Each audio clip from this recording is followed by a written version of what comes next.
My name is Caitlin Keegan, and I'm an artist and illustrator and the author of the Illuminated Tarot.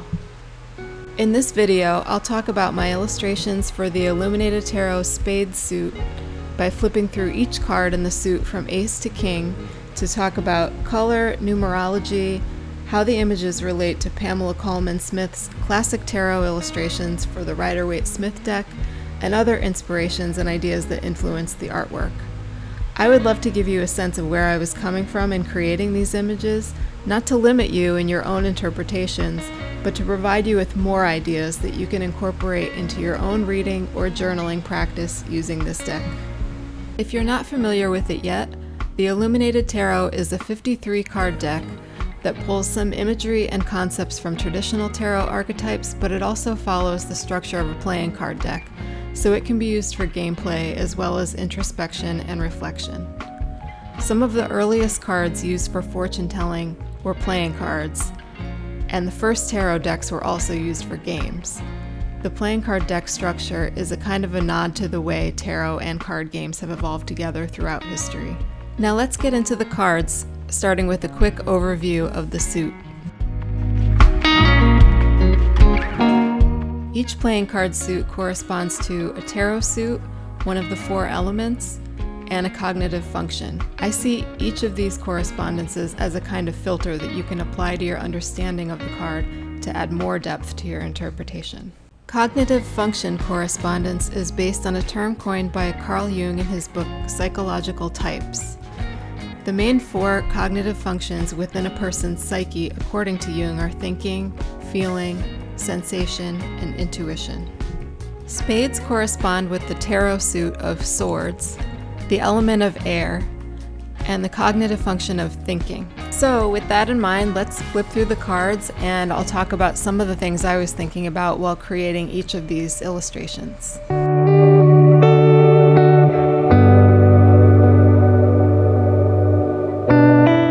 The Ace of Spades image is detailed and ornate, but because the sword is fully centered, it's the first thing you notice, and this points to the main idea of the card, which is clarity. A sword can slice through and make a clean cut, maybe cutting out what's unnecessary, maybe slicing things into more manageable pieces. There are a lot of different ways that you could go with this metaphor. The triangle in the center was inspired by the Eye of Providence, which is like an all-seeing eye and a symbol of knowledge. It's a Masonic symbol, but it's also referenced in Christianity. You may also recognize it from the back of the dollar bill.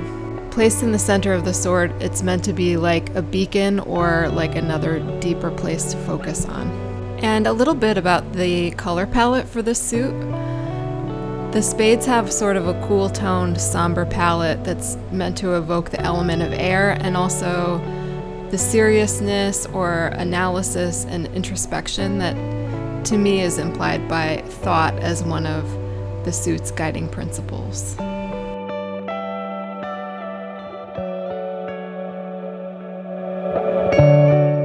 If you're even just a little bit familiar with tarot, then you probably know that in a 78 card deck there are 22 major arcana cards and 56 minor arcana. The Illuminated Tarot is different in that the 22 major arcana archetypes are paired with minor arcana cards, and this is one of those cards. I won't get too far into the weeds here, but if you'd like to know more about how the cards were paired, there's a guidebook that I'll link to in the description. But this illustration pulls some elements from both the 2 of Spades and the Hangman images in Pamela Colman Smith's illustrations, but in close-up, so the focus is on the face and on the mind or the mental state. The hand position here is reminiscent of a burial pose similar to the 2 of Swords in the Rider-Waite-Smith deck. To me, this helps to convey a liminal state. The card is about quieting the mind, blocking out distraction, attunement to the senses. The sword tattoos are reminiscent of the Ace illustration, and they're on the figure's hands to show their dedication to a clarity of thought.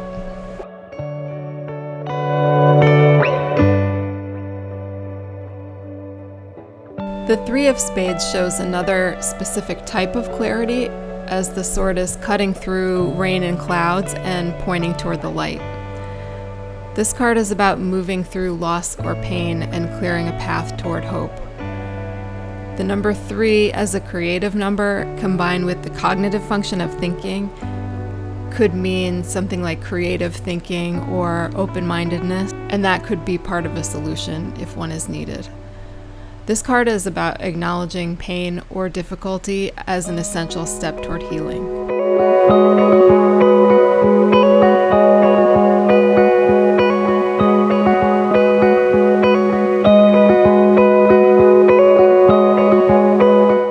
Death is number 13 in 78 card decks, and here I've assigned it to the 4.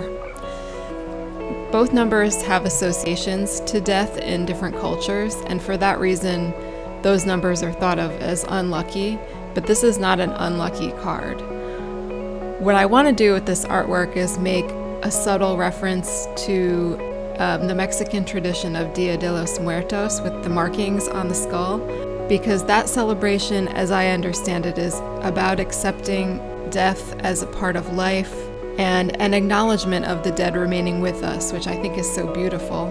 Lilies also symbolize new life after death, which is why you often see them at funerals. And this is probably a good time to note that I personally don't see tarot as a fortune-telling tool that literally predicts future events. I see tarot as something more like a therapy tool. It's a set of images that you can reflect on during different circumstances in your life. And you already know this, but I feel like I have to say it. No one's gonna die because you pulled this card. In the context of tarot as a tool for reflection, the death card is really about making peace with and accepting natural change in order for new growth to emerge. And in the background of this card, there's a sun that's either rising or setting, and that's another metaphor for this kind of cycle and the idea that tomorrow is another day and we carry on.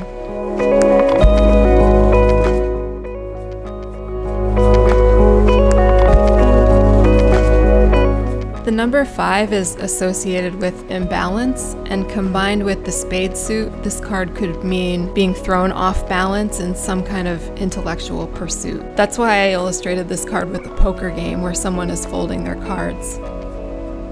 It's also one of the cards where I reference the deck itself, which I love to do. The idea of this card is similar to that of the Rider-Waite-Smith illustration, but with a more modern way of showing a defeat.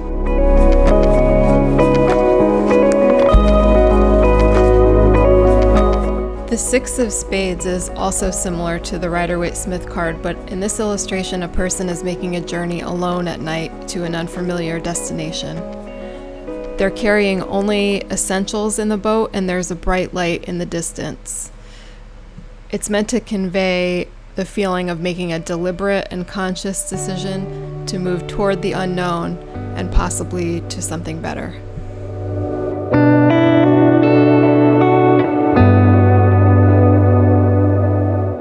The classic idea behind the Chariot card is a victory that comes from harnessing opposing forces or instincts.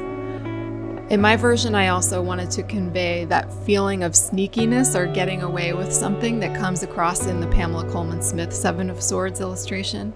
But I'm calling it inventiveness and not sneakiness because I don't think there necessarily needs to be trickery involved. It's more just intellect, which the spade suit embodies. So in this version, the 2 horses have worked together to free themselves from their enclosure.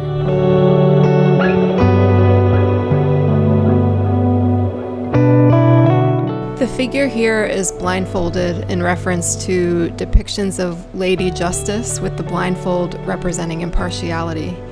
Another way I tried to illustrate the idea of objectivity was to place the eyes away from the figure and onto the scale.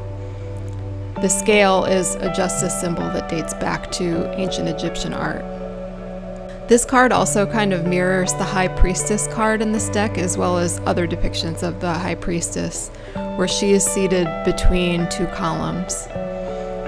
In this way, Justice and the High Priestess are both kind of like gates to higher knowledge. The columns here are also a little bit reminiscent of government buildings and maybe conveying a feeling of authority or the idea of right and wrong as fixed entities.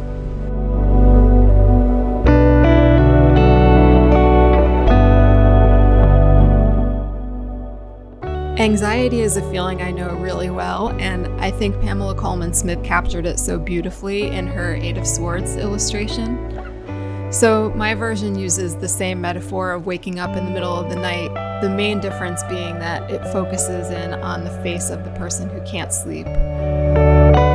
Swords again represent thoughts which are keeping this person awake. I see this card as being about confronting fears, managing expectations, and maybe letting go of repetitive thoughts that don't serve you so that you can get some sleep and live your life.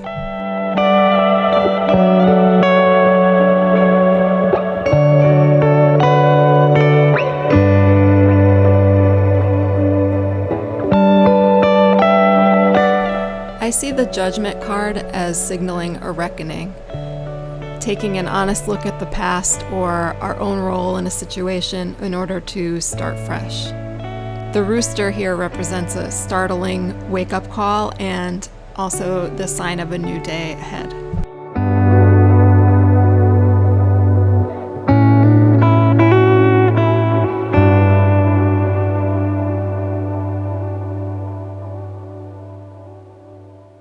The jacks in the Illuminated Tarot correspond to pages in traditional decks, and I think of them as like the apprentices of the deck. Since spades are about thinking, reason, and intellect, what does it mean to be an apprentice within that framework? The figure on this card is struggling to form a plan of action. They're consulting their cards carefully and worrying about the direction of the wind.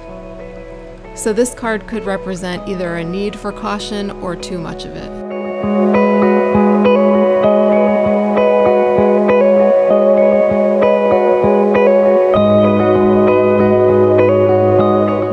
In this deck, I used kings and queens to represent different types of leaders or mentors, with the queens falling on the open-minded, intuitive end of that spectrum. The Queen of Spades was actually the first card I illustrated for this deck, and my process was basically to pull a random card each week for a year and come up with my own version. This happened to be the first card that I pulled. The inspiration for this figure was a 1903 engraving of Joan of Arc by the artist Albert Lynch. And I chose to illustrate the Queen of Spades with a Joan of Arc-like figure because I think Joan of Arc encapsulates the idea of being determined, unwavering, and also guided by your own truth.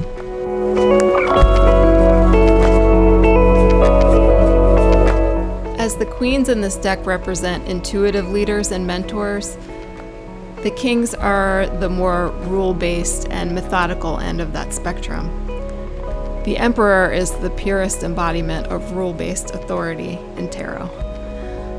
I used a ram to represent this king because the ram is a classic emperor symbol in tarot, representing either aggression or decisiveness, depending on how you view it. The position of the figure shows that he's ready to draw his sword at any time.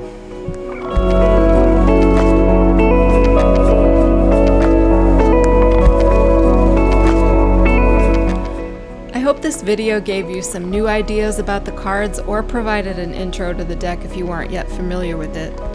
I tried to keep this pretty short, but there is an Illuminated Tarot guidebook that goes into more info about the card images, the deck's relationship to the Rider-Waite-Smith deck, plus journal prompts and a lot more. I'll put the link in the description.